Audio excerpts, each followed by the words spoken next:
नमस्कार, ASMR news channel मध्ये आपले स्वागत आहे।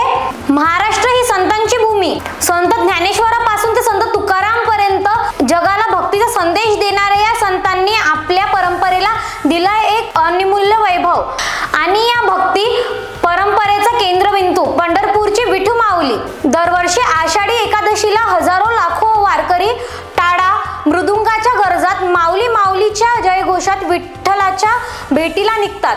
ही परंपरा तब्बल 800 वर्षांहूनही अधिक जुनी आणि आजही तितकीच जिवंत। या आषाढी एकादशीच्या निमित्ताने बडनेरा येथील शिक्षक कॉलनीतही भक्तिमय वातावरण पाहायला मिळालं। विठ्ठल रुक्मिणी मंदिरात विठू माऊलीच्या दर्शनासाठी भक्तांची अलोट गर्दी उसळली होती। मंदिरात दिवसभर भजन कीर्तन धार्मिक कार्यक्रम आणि भक्तीचा महासागर ओसाडून वाहत होता। महिला मंडळांनी भावपूर्ण भजन सादर केलं आणि सर्व भक्तांसाठी प्रसादाचे आयोजन करण्यात आले।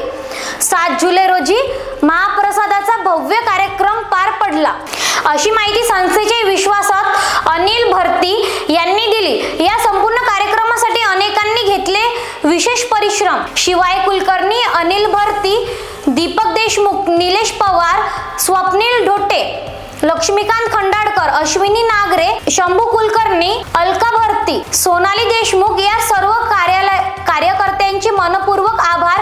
विठू माऊलीच्या चरणी सगळ्यांनी भक्ती असेच वाढत राहो आणि प्रत्येक आषाढी आपल्यासाठी घेऊन येवो अशीच भाविक भक्तांची ऊर्जा। एसएमआर न्यूज, नमस्कार।